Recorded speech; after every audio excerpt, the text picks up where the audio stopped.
99% going to the jungle. When's the last time we've seen Hayabusa being flag pick?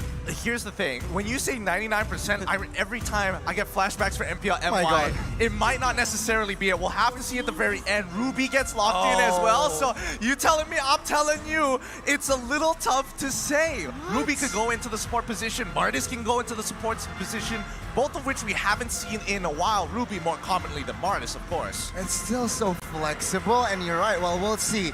Will it pay off? Will it be pulled off here for our first game now?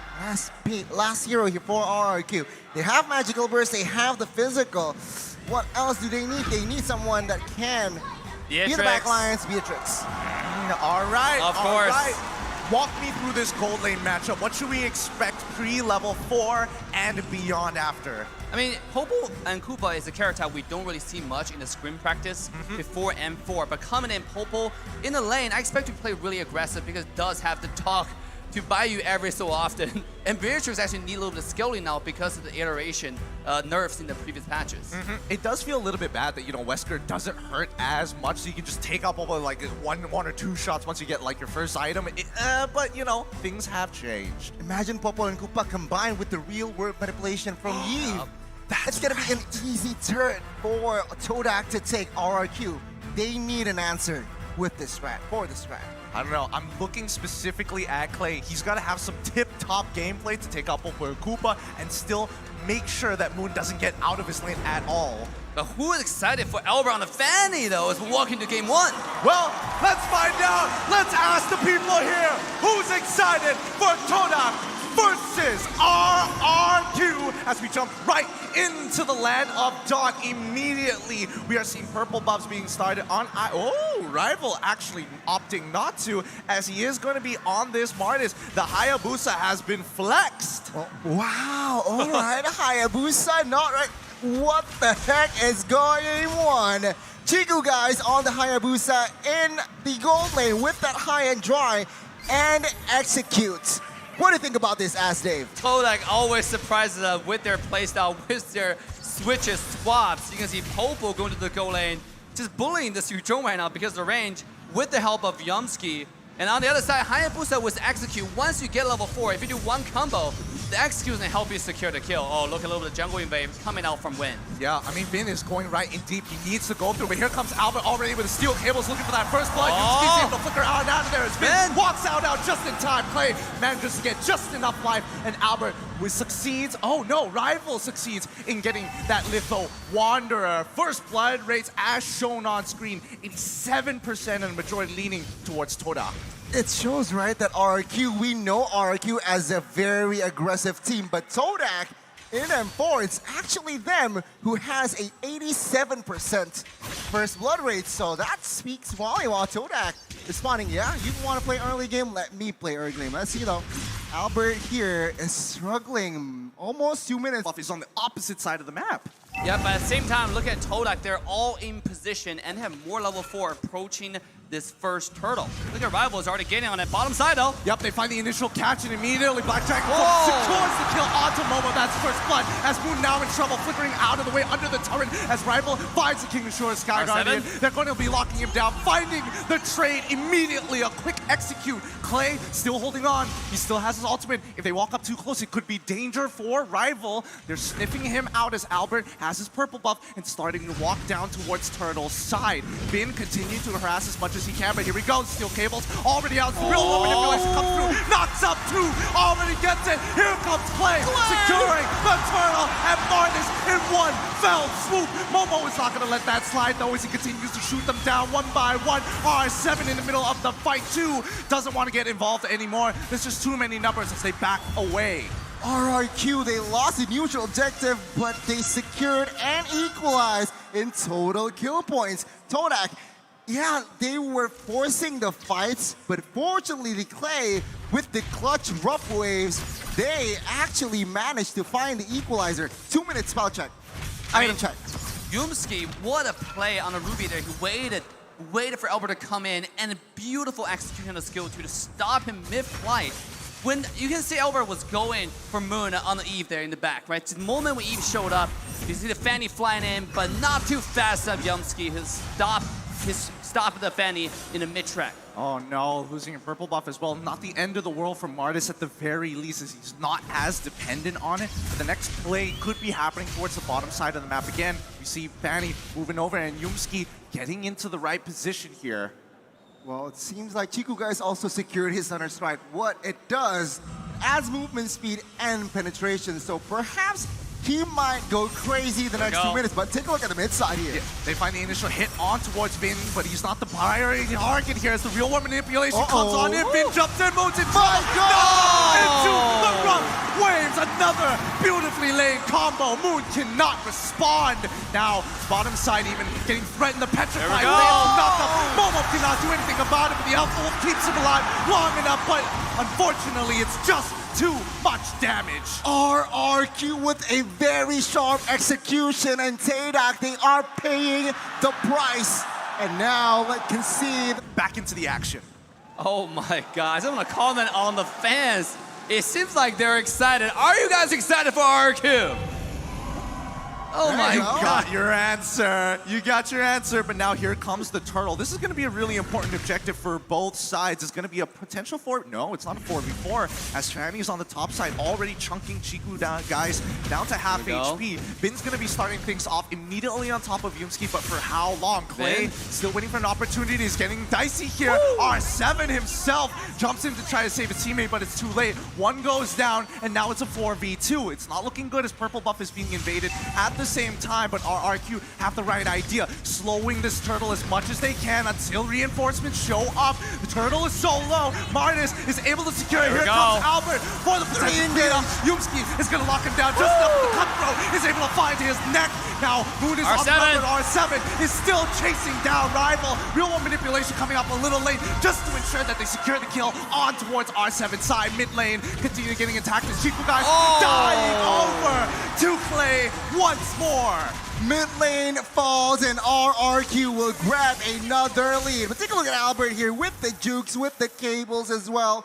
He's able to get out from that, but from that trade, we have learned that RRQ grabbing that mid lane turret, it's not looking good for Todak.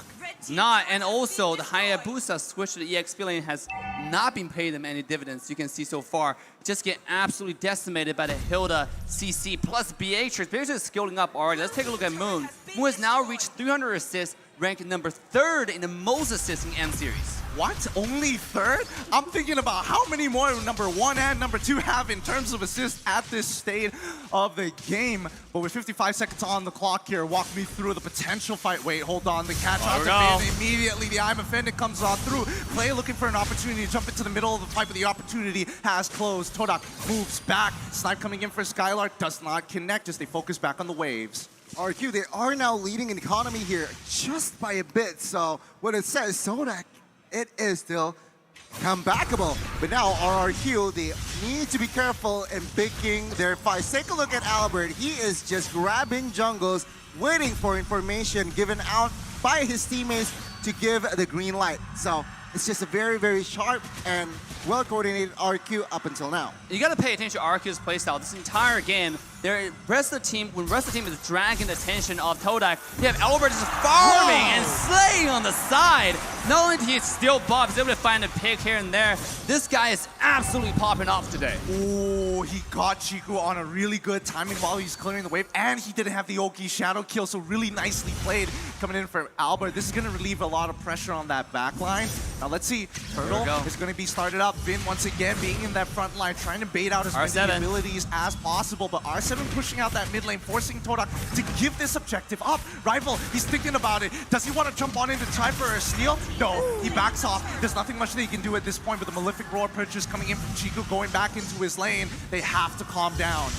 In hindsight, I thought it was really smart for that switch, but now I kinda don't see the point here. You have Hayabusa is so prio, but in the goal lane, but let's see an in-game. Rough waves coming up, Rival's too tanky. He's still holding on. How much more damage can he take? With the petrify, finds the kill with Albert following up. Albert! Real one manipulation already coming up. Moon is gonna get knocked up and instantly taken out by Skylar once again. Bang, bang, bang. 3 bodies in the land of Dawn, and RRQ will expand their lead and space with 70 seconds for that first Lord to be up. RRQ started off slow and steady, and now it's time to use everything they got to put a pedal to the metal. What a beautiful, beautiful execution there. Just one after another, chin CC to the death. I mean, you gotta be worried about Todak at this point, because RRQ, when they skill later into the game, they only have more damage on to the Beatrix from Skylar, right? This guy's gonna be one-shotting the Martis. Like, especially after you finish the 3-core item, the DHS, the Corrosion Size, the Golden Staff, it's gonna be insane. It's gonna be a little too much indeed. Like, look at that. Yumski just eating it. He's too low. He's got to back off for now. But with this 4.4K lead coming in from RRQ, they've been against this matchup against Todak multiple times. They know their habits, their even dirty little secrets. This is what I feel like. I'm not sure, but take a look at top side with the Petrify. Chiku guys with that shadow, no quad shadow, can still escape. But I do want to touch on, the composition from Todak, they lack peel. So nobody can really open vision, nobody can really open bushes, because RRQ, now they're ahead 5,000 equipments, and damage output will be evident. All right, let's see as they start the Lord right now. Chiku guys once again getting solo killed by Albert in the top side of the map. Spicy stuff, Albert. It may be his birthday, but right now the birthday boy ain't holding back his punches. The Lord being taken with no issues whatsoever, and Todak unable to walk up close. Yes, what a play there from Albert. See, when you have Hayabusa silent, the biggest problem is right now he's falling behind on split push. Right, the strength of Hayabusa can go in and out into different lanes, different situations. But in this case, the Hayabusa is kind of stuck in the side lane, so there's no surprises going to the RRQ side. Personally, I want to speak to you, Dave, about this Hayabusa, right? You played a lot of it. You have many games. When should we expect this Hayabusa to really start popping off and actually participating in these fights? I mean, look at the Hayabusa's item. He still has not finished the Blade of Despair. Right now, who can you really kill? Right, Fanny is almost untouchable. Clay is always invisible, right? The moment he shows up is the moment you go to the dark screen, the black and white screen, right? Vin is unkillable as well, so and R7 is only going for a backline. At this point, the Hayabusa's value is only diminishing. And also to add to that, take a look at the items. Fanny built Dreadnought armor for Hayabusa Shadow kills as well. Wind of Nature also secured by that Beatrix, so again, the power from Hayabusa is just very, very negated. Let's see though, the push. Oh, this is going to be really difficult here. Todak right now falling behind at a 7.7K deficit. This Lord is going to be punching on through. Here we go. They find the hook onto Finn. They secure the kill with a chain CC, but here comes Clay. Trying to make the play on towards Momo's side. Unfortunately, does not complete the execution. But the does onto Yumski. Once again, one-shotting Moon and getting back out perfectly as Nibiru's passion is already unleashed. Here comes Momo jumping into the middle of the fight as R7 opens things up and looking to zone them away. 2 members down, traded for 1, and an inhibitor turret falls into the hands of RRQ, extending the lead, but he's not done with it yet. Winds of Nature already popped immediately, and that doesn't mean anything. Chiku guys, unfortunately the OP Shadow kill does not do much. A good defense, but a better offense here shown by RRQ. They took the baser top side and they grabbed almost a 10,000 gold lead in economy. RRQ, they are disciplined. They see no objectives on the board, so they back off. Yup, Yumski once again trying to open up the map, getting that information his team so desperately needs right now. And immediately you're seeing the snowball effect coming out from RRQ side. Snipe? Nah, it doesn't connect just yet. I mean, at this point, RRQ is playing patiently, right? Even if you, the conceal play. Here we go. They find it immediately, going for the full combo play as well. Gets caught out, but 3 go down and immediately. Skylar making the difference and a complete wipeout. RRQ initiate and end the fight. They can end Gideon. They can end Assassin Dave. Take a look at the top side. Minions, they're doing it. They're doing it. It's over already. Nobody's going to be able to get back in time. The wave clear, even Skylar switching over to Bennett. It's done. That's game 1. Going over to RRQ. Luminous Lord already spawning, but who needs it? GG, well played to RRQ Hoshi.